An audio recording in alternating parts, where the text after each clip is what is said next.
Hurricane Milton slammed into Florida, leaving a devastating path of destruction in its wake, with winds topping 140 miles per hour. It caused catastrophic damage. Early estimates place property damage in the billions. Communities in the Tampa Bay area now grappling with water shutoffs, power outages, entire neighborhoods still underwater. The costs of these storms keep rising, with early assessments for Helene pointing to a staggering $47.5 billion in property damage, up to $30 billion in uninsured flood losses. In fact, new home buyers can now view climate risk data on platforms like Zillow, highlighting how crucial this issue has become for everyone, whether fleeing storms or planning their next move.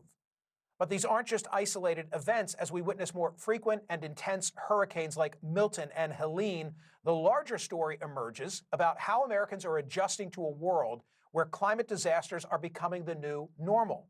In fact, an article in the New York Times this week explored the unsettling trends of climate-driven migration, predicting that millions of Americans may soon relocate not just from flood-prone coastal areas, but from regions hit hardest by extreme heat and storms and sea level rise. It's already happening.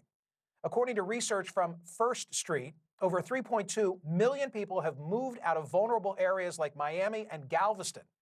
And 7.5 million people are expected to leave current and emerging climate abandonment areas over the next 30 years.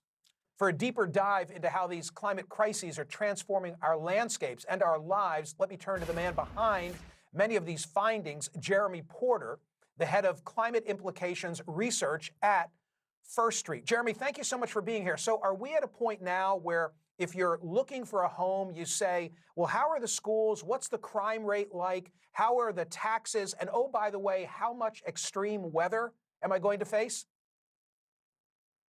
Yeah, well, first, thanks for having me on. But I want to say that we are at that point. I think we're at a critical inflection point where for decades we've been seeing increases in the frequency and severity of weather disasters and climate events. One of the biggest problems around that exposure, though, is we haven't seen awareness increase around, where are these climate events likely to occur? How are people going to be impacted? And I think as you start to see data like ours on Zillow, on Realtor, on Redfin, all of a sudden people at a critical point when they're buying a home have access to an additional data point around climate. So they have the information around the school quality, as you mentioned, the walkability. But now you can also start to understand what's my risk today from climate and how's that going to change into the future. Remember, these are generally 30-year mortgages, and people are thinking about that into the future. So understanding climate risk and how that's changing is paramount to making a smart decision.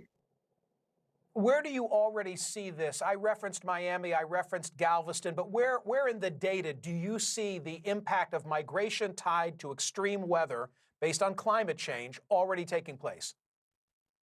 Yeah, we saw this. We ran a national study.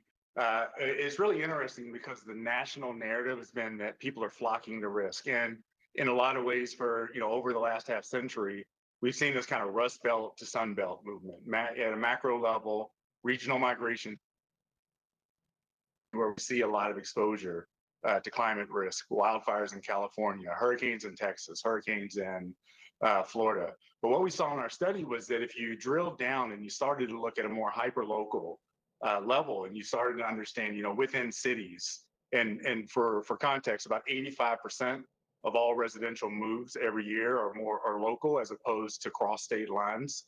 If you look at those moves, people are taking that information and they're making smart climate decisions. It's in the historic record for the last 20 years in the census that people are responding to climate.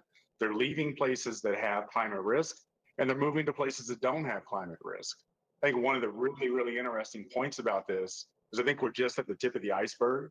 A big driver of this is not only the persistent exposure to climate risk, but we're also seeing the insurance industry start to play a big role in that. And as housing prices increase, for instance, Florida, the national average is about $2,500 a year for insurance. In Florida, it's about $11,000. And people are responding to that. There was a survey that came out that said that about 12% of Floridians are planning to move within the next year out of the state because of climate risk. So we are seeing Jeremy, hyper-local already. Yeah. Something occurs to me based on your data. Take our final 60 seconds and address the political ramification of this. Because if you're telling me that the Rust Belt to the South pattern is going to stop or be reversed, and then we take a census every 10 years and we draw congressional boundary lines, this could have profound impact on the Electoral College, among other things. Talk to me about that. Absolutely. I think as people start to disperse, we're likely to see people leave some of the traditional areas in the South that people have been moving to. It's already starting to happen. Within the next decade, we'll likely see people leaving a lot of these climate risky areas, moving to areas that are potentially less risky. A lot of those in the Midwest, a lot of those in the northern part of the country, and we're already seeing that in the historic trends where the movement from north to south has essentially gone flat. Now we're not seeing those dramatic trends anymore. We'll probably see more purple areas versus the blue and red that we see today. Okay, purple is good. Purple is good. Jeremy, thank you so much. Appreciate your analysis. Thank you, sir. Here's some social media reaction that has come in during the course of the program. What do we have, Catherine? From the world of X. Michael, in January, when it's 17 degrees in Philly and you step in brown slush, what makes you think it's going to be brown slush? It'll be white slush. You'll be thinking of Florida. Call me for a great condo on the beach in paradise. I agree that there's like some cognitive dissonance going on. A caller of mine said this week on radio, hey, but 97% of the time, it's beautiful and it's warm and it's fun. At some point, and I think Jeremy made reference to this in a smart way, the insurance markets aren't going to stand for it. They're just not going to underwrite any longer.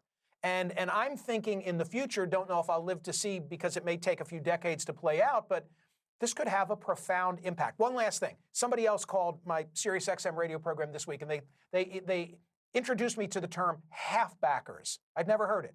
A halfbacker is a person who leaves like Michigan or Wisconsin or Philly and Pennsylvania, and they move to Florida. And it's like, this extreme weather, this is nuts. We got to get out of here. They don't go all the way back. They go back to North Carolina. Only we just saw in Asheville and surrounding areas what that can be like as well. Great issue.